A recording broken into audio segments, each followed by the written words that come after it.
Welcome to the Japan Travel Pros podcast, Season 1, Episode 1. Hey, if you're new to the pod and you want to know a little bit more about us, check out the trailer episode. Just a couple minutes long, and it gives you an idea of who we are and why we're doing this. In this first episode, we're kicking it off with one of my favorite topics, maybe one of your favorite topics, food. And to let you know, this is not going to be a deep dive about where to eat or what to eat in Japan. For now, I want to keep it kind of loose, share some experiences, a couple observations on food and on travel in Japan in general from someone who lives here. Let's get started.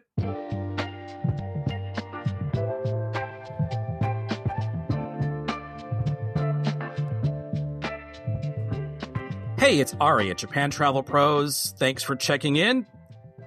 We've got producer Aki here in the studio with us. Say hi, Aki. Hi. Yeah, you can hear her in the background there. And later on, you might hear her rolling her eyes at some of my commentary. That's a dad joke. Hey, I have to meet my quota for today, okay? Is it a quota, Aki, or is it a limit? Limit. Yeah, okay. There's the eye rolling right there.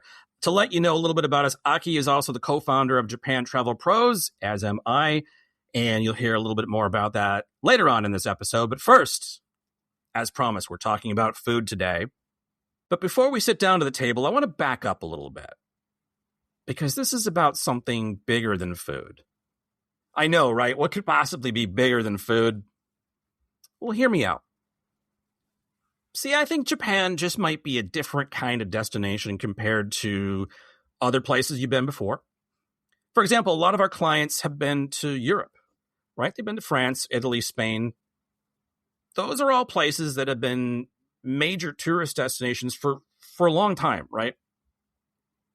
And when going to those places, I think folks have, at this point, right, we're well into the 21st century now. I think folks have a kind of realistic picture of what they're getting into. Not always and not for everyone, but by and large.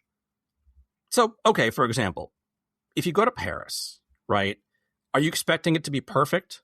Yeah, probably not at this point. I mean, it's going to be beautiful in places, incredible food. You've heard, right?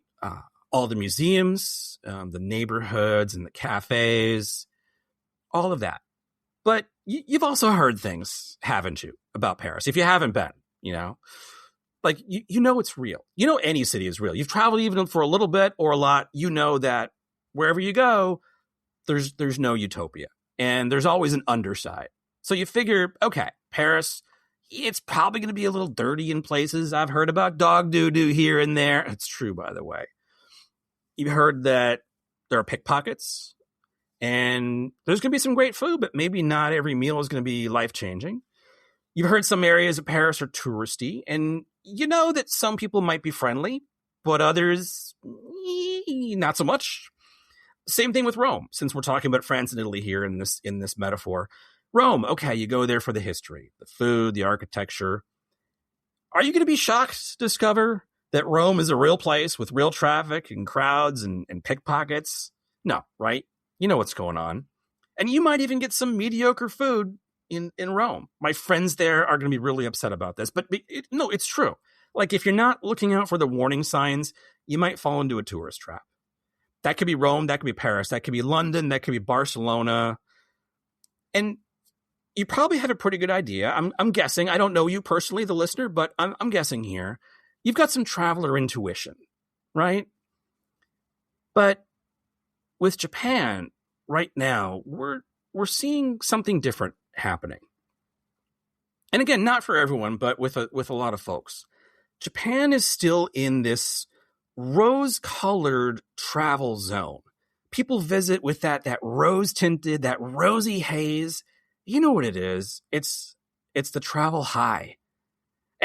And I get it. I've been there too. Aki and I, like she's nodding her head. We've definitely been there. Hey, if you don't know us, our story, I mean, we actually met in Thailand. Aki was living in Thailand at the time. When you travel to places like that, when we go back there, for example, 100% travel high, right? So totally understand that. When we travel around Japan, we don't have that. We don't have the rose-tinted glasses because we live here. But if you visit Japan, you're likely to fall into that, especially if it's your first trip, fall into that travel high. And that's all good, right? And you've heard a lot of great things about Japan, haven't you? Like, it's clean, it's safe, it's polite. The trains, the food, the toilets. Oh my God, the toilets. Yeah, Japan's pretty great. We live here. I chose to live here. Aki, you're from here, right? No, but we do. I mean, we could live anywhere in the world. We still continue to choose to live here. And we help people travel here. So we're not going to sit here and try to talk anybody out of being excited about coming to Japan. You should be. And I'm sure you are. But I also got to say, all that excitement, sometimes it gets a little bit much. And it's kind of weird. You think about it. We live in this age when everybody has access to the same information, which is, at this point, all the information in the world, right? Like, there's no excuse not to be informed at this point. But also think about it. What are the two biggest sources of information we pretty much have, especially when talking about travel planning? Social media and AI. Do those two things make us feel more confident or more anxious, more overwhelmed, more FOMO? Yeah, when it comes to Japan travel, the FOMO is real. It's mega. People are worried. People are worried coming here. Aki, did you know that? Have you noticed that with people? Yeah, people are worried. And we get it. And they're worried about making mistakes. And that's okay. That's normal. That's like human nature, right? What kind of mistakes? Like going to the wrong place, the wrong restaurant, the wrong ramen place, or the wrong sushi place, going to the wrong market or the wrong neighborhood. It's Japan. There's barely any neighborhoods that we would say don't ever go there or don't go after dark. There's a couple, but Japan's really safe. It's good for that. Or people are worried about what else? Coming in the wrong season. That's actually kind of a thing. And we're going to talk about that in another episode. And if you're working with us at Japan Travel Pros, you'll have already heard that from us about when to come and when to maybe stay home or go somewhere else. Other mistakes, the wrong hotel, or yeah, here's a big one. This is kind of what we're getting into in this episode. The wrong version of Japan. I don't think people feel the same kind of pressure these days when they go to France or Italy or Spain or the UK. Not to say they're not stressed, right? There's always those different travel stresses that we have. You're stressed about money or crowds or trains. Depending on where you're going, you might be stressed about safety. But for the most part, again, comparing Japan to Europe, Europe is very much a known quantity. Japan travel is booming, but it's booming in a sort of infancy stage. So, okay, let's talk about why is it booming? Like, what's going on? Okay, I first started coming to Japan 40 years ago. Nobody visited Japan. I'm dating myself. I know, literally, it was 40 years ago. I'll share this with you. I remember going to Shinjuku Station, busiest train station in the world. It was then, it still is now. And there were no signs in English. I was absolutely amazed in like the best possible way. I just thought it was the coolest thing in the world. I grew up in middle America. So to come to Tokyo and be in the middle of Shinjuku Station, and it was getting close to rush hour and super busy. It was packed. Literally no English signage. I don't think any staff spoke English. I wasn't worried. I was already studying Japanese for a while, so that was okay. But that's how it was 40 years ago.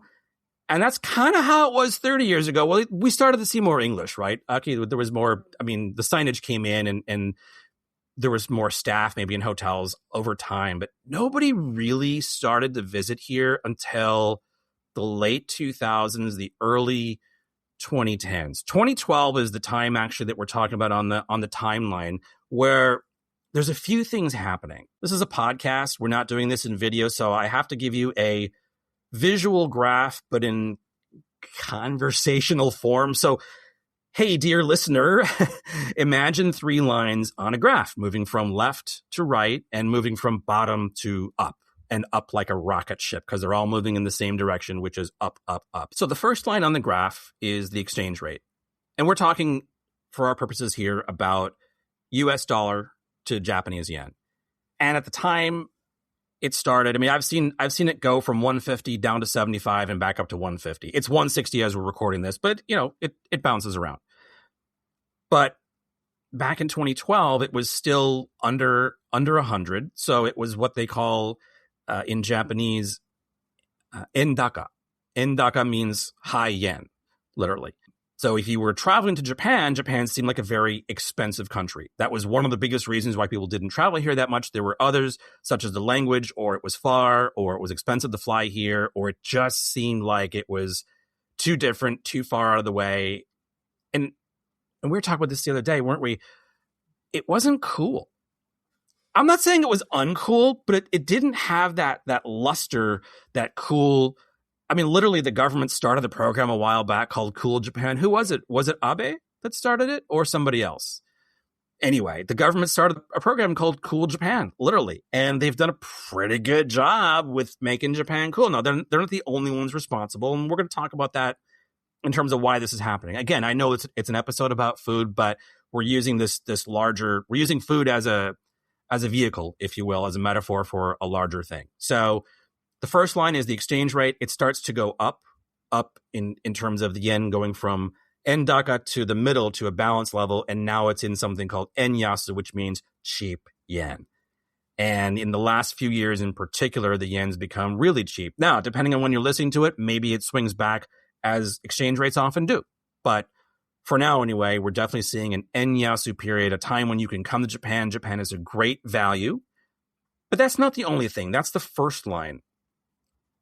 So it turns out right at the same time, think about it, 2012, 2013, 2014, what phenomenon is happening in the world that's going to start fueling Japan in a big way, fueling travel in a big way?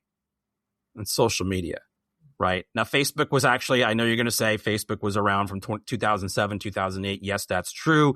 It took a few years to get the real traction going. And the real piece of the puzzle, I got to say, and there's a lot of components here. There's a lot of pieces to this, but one of the biggest pieces of the puzzle, honestly, for travel in general, and you know this, and for Japan in particular, Instagram, right? Huge. So you got the yen starting to tank, starting to crater. It's coming back through a balanced zone and ultimately going into a cheap yen position just when Instagram is getting big. Then it was Snapchat for a while. Then TikTok. TikTok was starting around then as well. And of course, YouTube. So we're talking about social media in general. It's fueling the fire, right?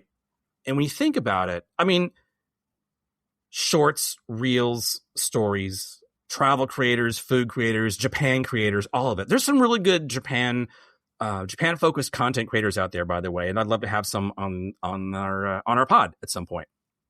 But when you think about it, Japan fits that kind of content to a T, right?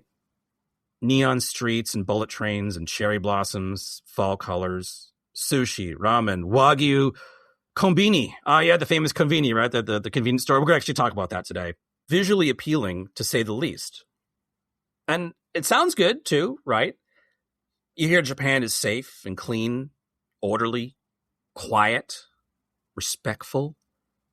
Plus, there's that whole Japan is living in the future thing, which, I mean, yes and no, but anyway, people like the content. And think about it, right? It's social media. People like the content, and the algorithm keeps feeding the content back to you.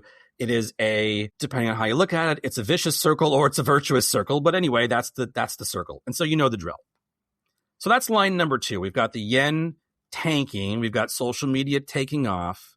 And of course, the third line that's going right in parallel to that is inbound tourism to Japan, international visitors coming to Japan. And it is a rocket ship. Other than the pandemic years, this has basically been unprecedented, doesn't even do justice to what's happening. This is a 10-year period of a hockey stick graph, right? It is one of the biggest stories in this era of travel. So you have these 3 things happening together: a weaker yen, social media, and a travel boom. Powerful combination, right? Now look at Europe. Has social media changed travel to Europe? Yeah, sure. I mean, social media has changed travel for all of us all over the world. But Europe was already popular as a destination before TikTok, before YouTube, before Instagram, before any of those things ever became a thing. Japan's been popular since Instagram. Europe has been popular since the Inquisition. People are just now discovering Japan. And most of that discovery is through what? Feeds, lists, viral content, social media, and these days, AI. And what you end up getting is someone else's 30-second version of what you got to do. Someone else's itinerary telling you where you got to go. And food's definitely one of the big parts of that, right? Because food looks great on a screen. But here's a question. What we're talking about here, is it really inspiration?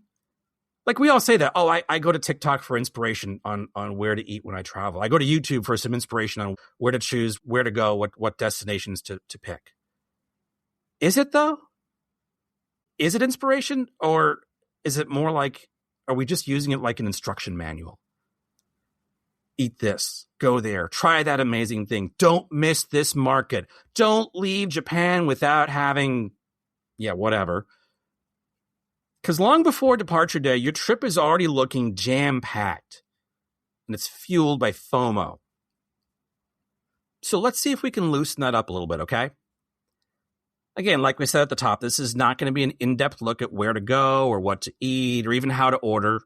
Save it for another day. This episode is more top level, not just food, but about your Japan trip in general. And what we're really doing here is asking a question. Are these your priorities? Or did someone else set these priorities for you?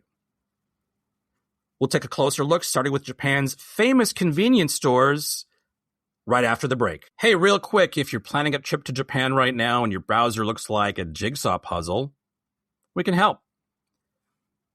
You got hotel tabs, train tabs, restaurant tabs, maybe a Reddit thread from, 2022. Probably a YouTuber somewhere in the mix telling you this one place that you absolutely must visit when you're in Kyoto. Of course, it turns out that 1 million other people saw the same video, and now everyone wonders why it's so crowded. Hey, we get it. Japan's exciting. The information is endless, but at some point, you start to feel overwhelmed.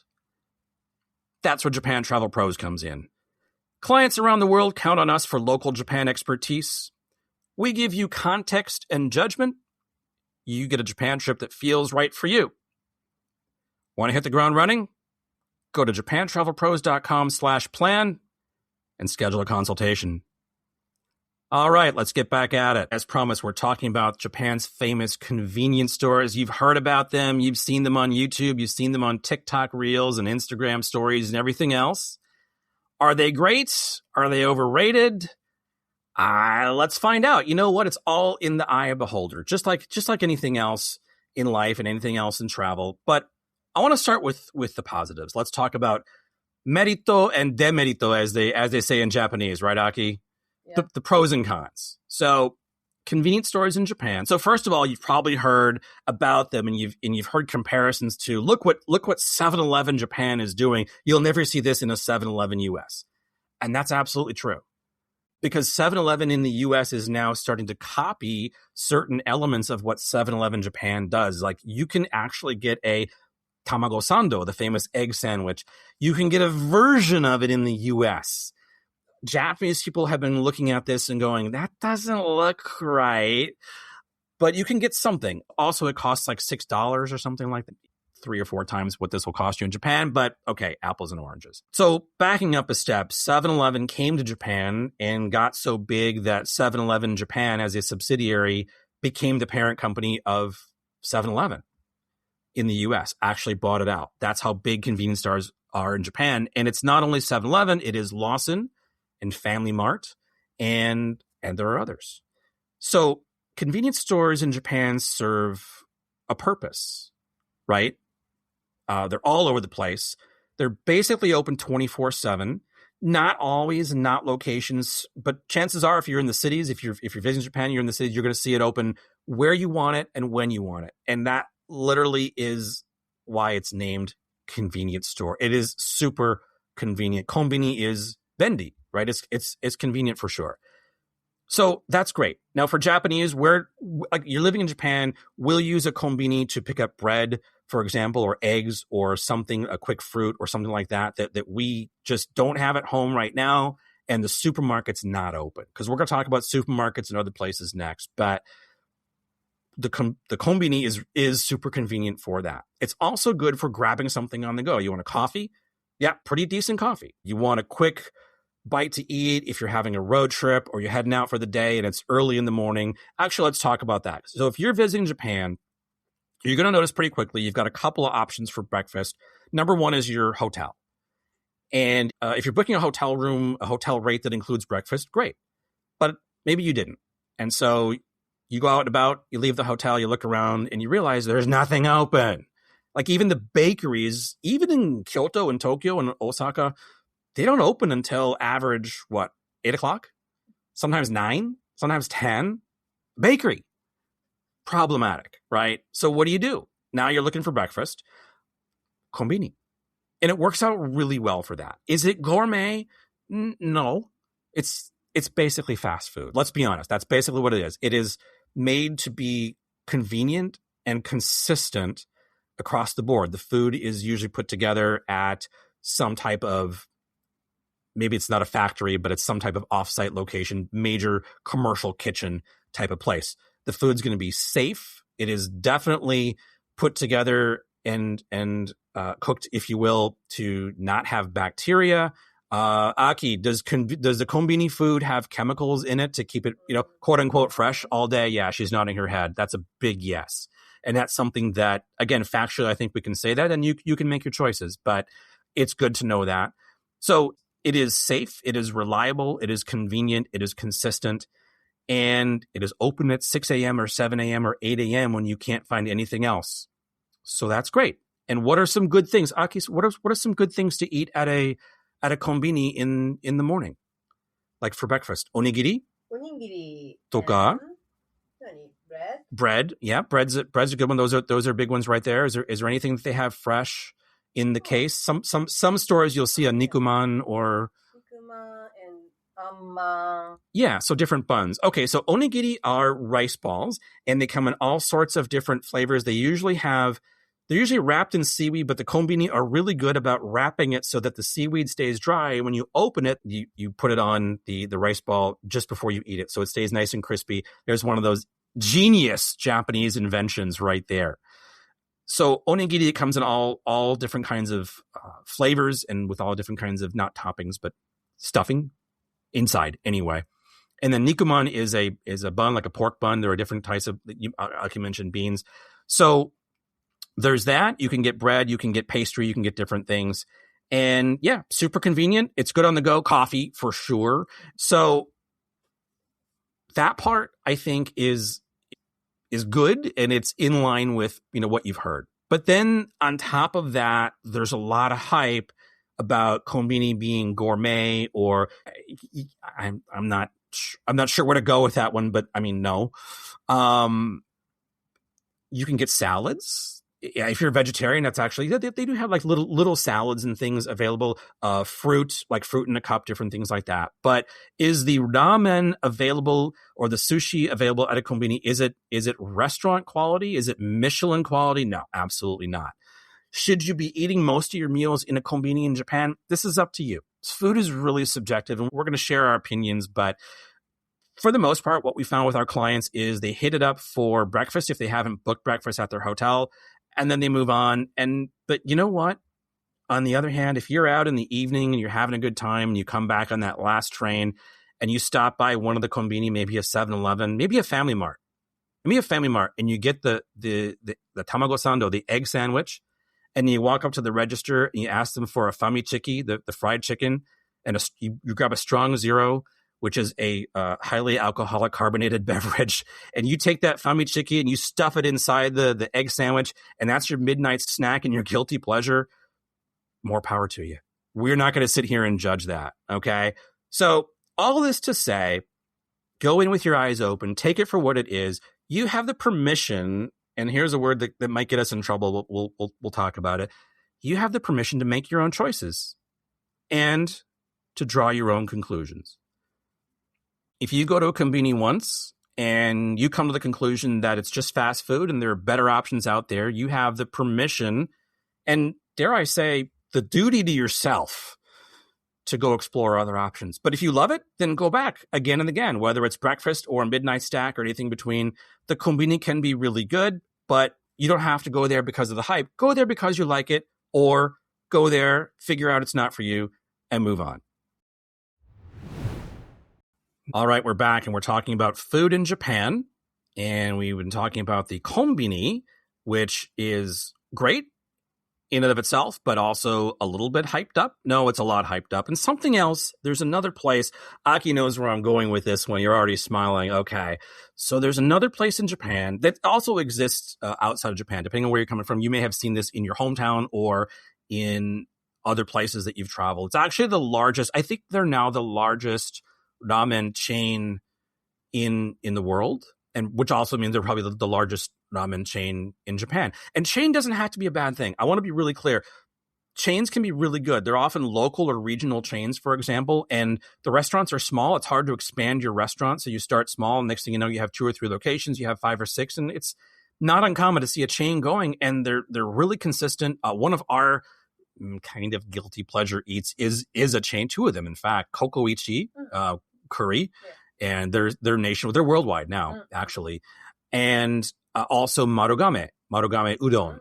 And again, chain all over Japan. They're outside Japan as well. Super consistent. It is not gourmet. It's not Michelin star, but it's really good stuff every time. So there's another chain out there called Ichiran.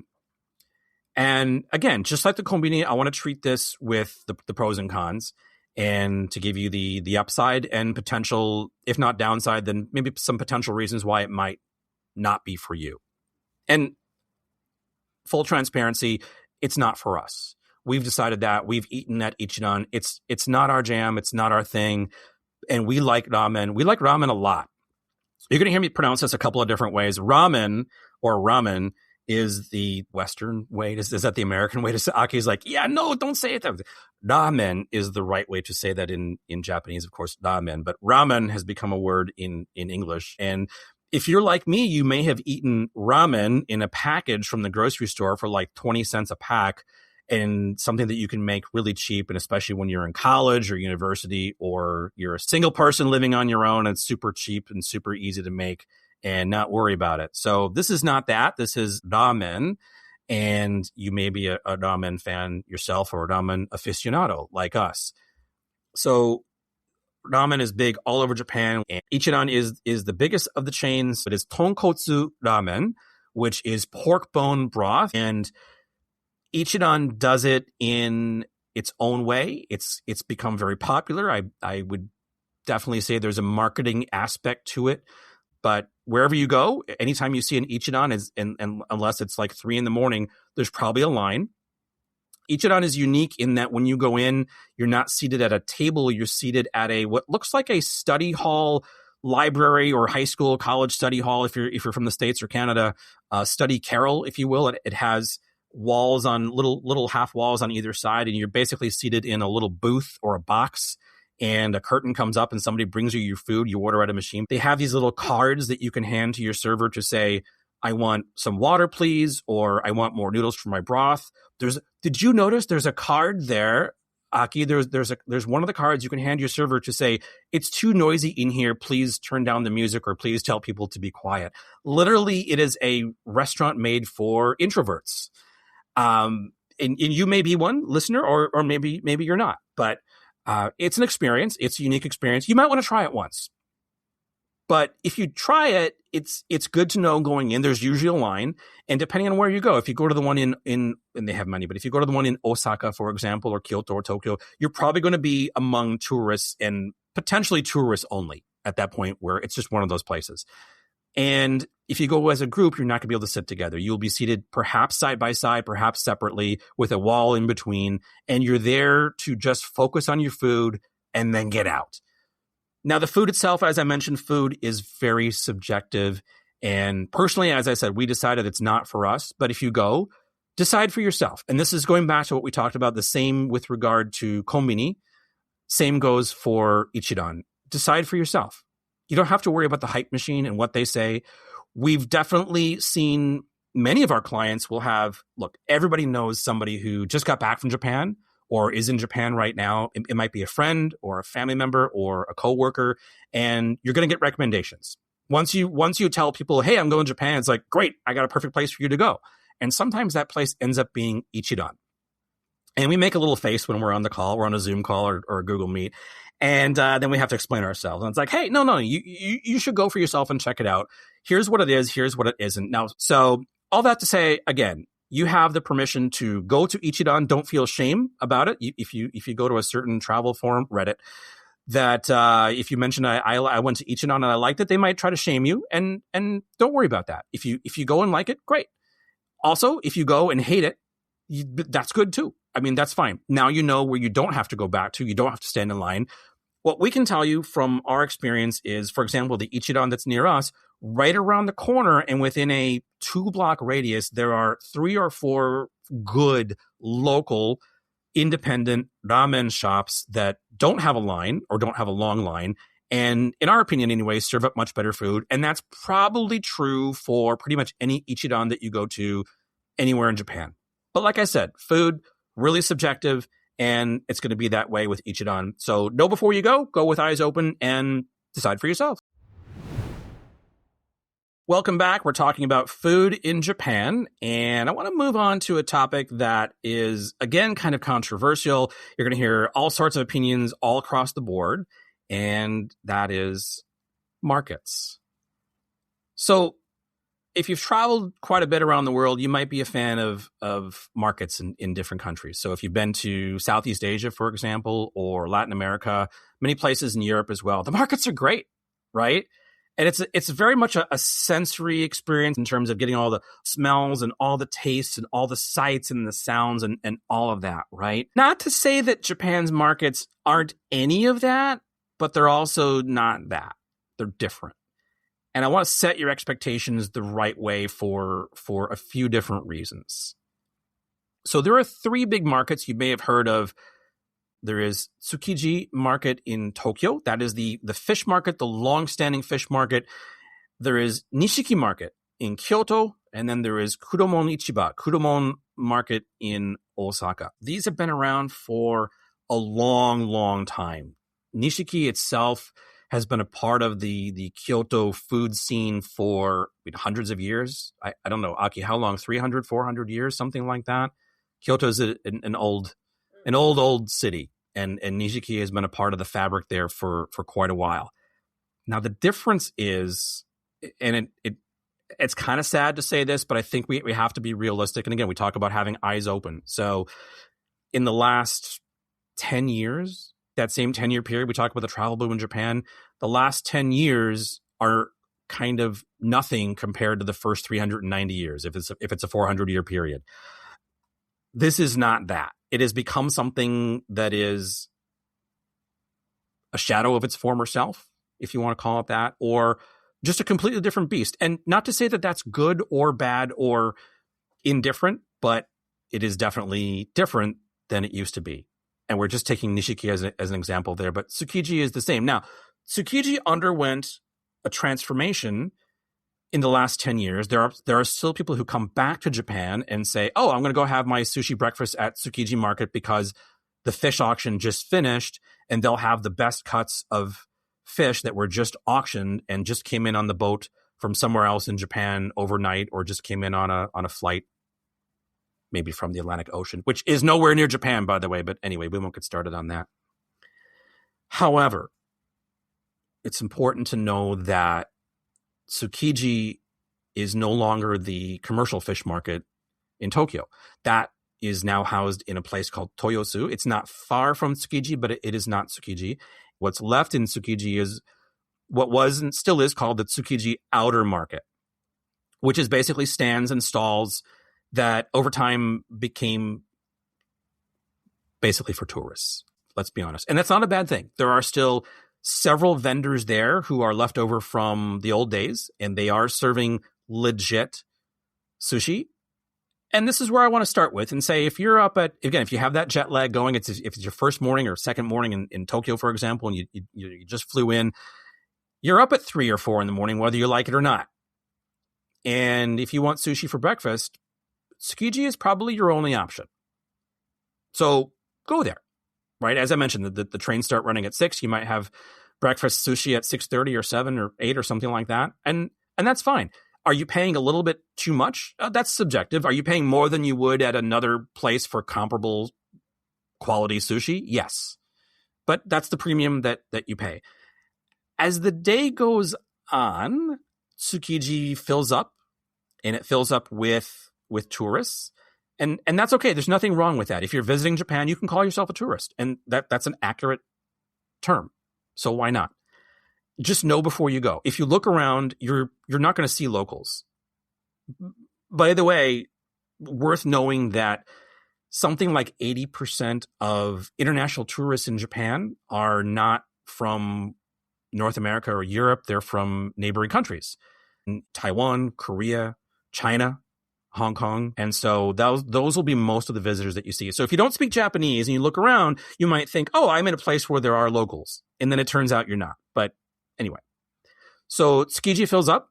The customers, the patrons, if you will, are not Japanese. Many of the vendors in this market and the other two that we mentioned, many of the staff and even some of the owners are no longer locals, no longer original owners or original vendors, and many of them are not even Japanese anymore. Tsukiji is fine. Now, the big thing that Tokyo locals have taken to mocking that's served up at Tsukiji and markets like this is anything on a stick. Aki, do people in Japan eat food on a stick? Not so much. So yakitori, in a restaurant where you're sitting down and enjoying your dinner, it's skewers. Or maybe something like if you're at a festival, like a food festival, there is food. Sometimes it's outside a shrine or in a neighborhood or something like that. That's a festival. But on a daily basis, do you walk around the street with a stick eating food and treating it like a sword and like you're going to poke somebody? No, you Japanese don't do this. Okay. So there's a bit of a paradox happening at a place like Tsukiji because they're serving up food on a stick. And there are signs and announcements saying, don't eat here. Don't stand here and eat it. Nishiki Market has that, for example. Don't stand there and eat. Also, don't walk around and eat. So that's problematic. They do have a little seating area at Nishiki, and I know Tsukiji has one off to the side. Another challenge then is trash cans, because we know around Japan in general, there aren't a lot of trash cans. It's one of the cleanest countries in the world. Another paradox. One of the cleanest countries in the world, not many trash cans. Okay, that's just the nature of it. So Tsukiji or Nishiki or Kuromon, when you go there, you can eat if you find the eating area. If you choose to take it with you, that's also fine. But what you don't want to do is either try to dispose of your food on the street because you won't find trash cans, and you don't want to eat while walking down the street in a city in Japan. It's just frowned upon.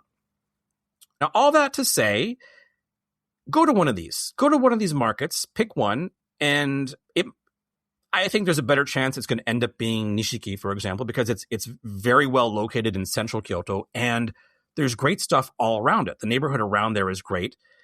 Now, Nishiki Market, these markets are basically something called a shotengai in Japanese. Now, they've evolved and morphed beyond the normal shotengai, and I don't think most Japanese people would call them a shotengai anymore. Shotengai literally means shopping street, a street full of shops that people go to for produce and fish, meat, fruits and vegetables and all kinds of things.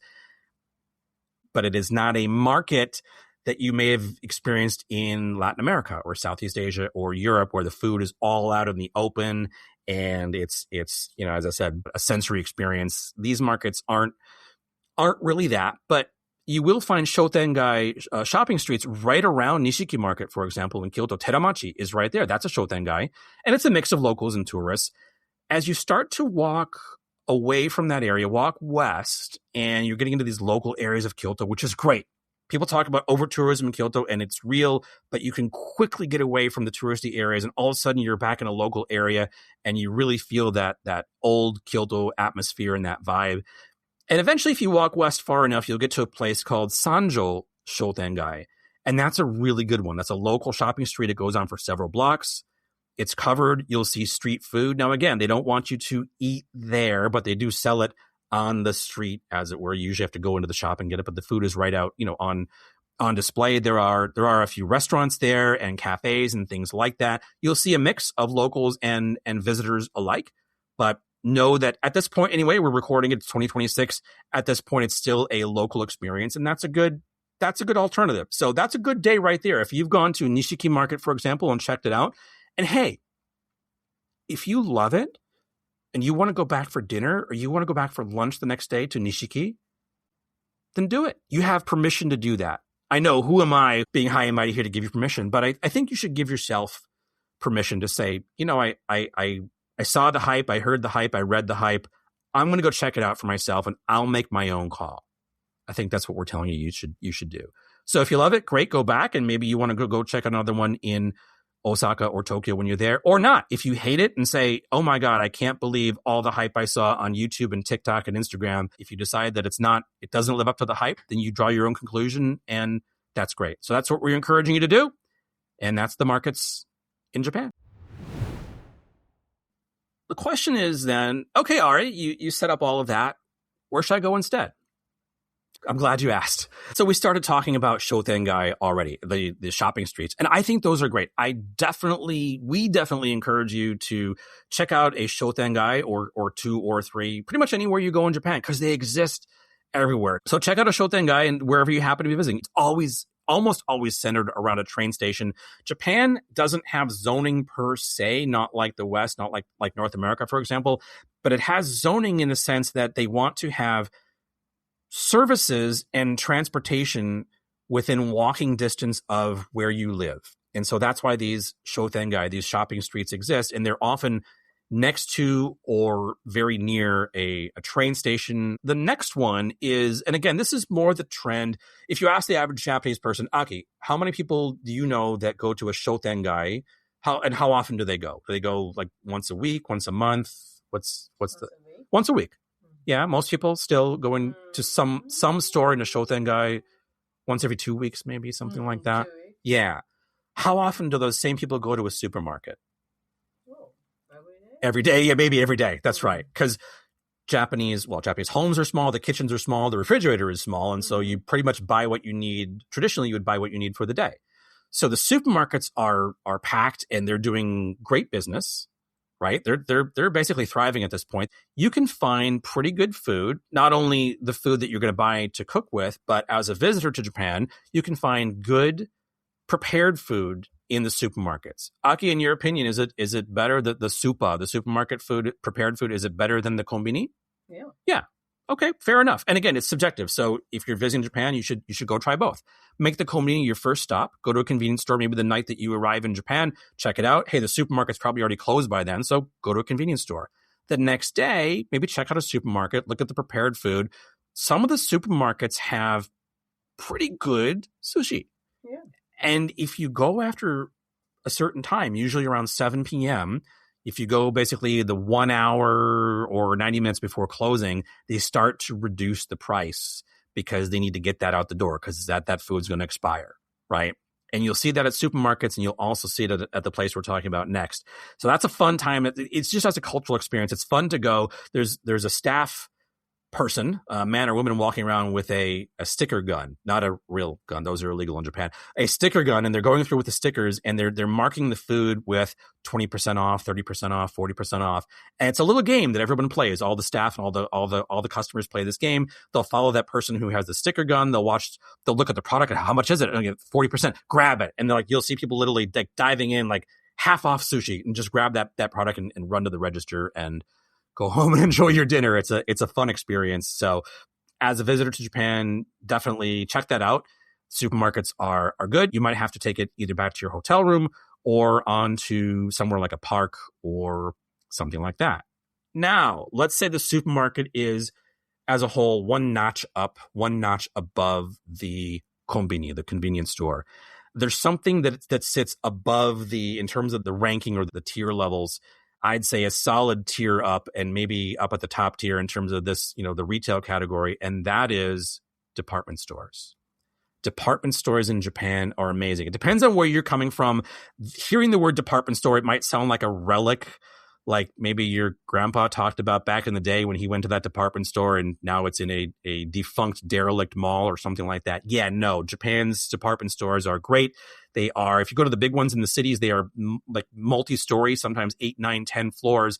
The products that they have there ranging from clothing to, you can buy excellent kimono at the department store, all kinds of gift items. Well, the big stop for us, and probably for you as a visitor as well, is actually not upstairs, but downstairs on the B1 floor, maybe even the B2 floor. It's all of the food. Huge, just massive, expansive food halls.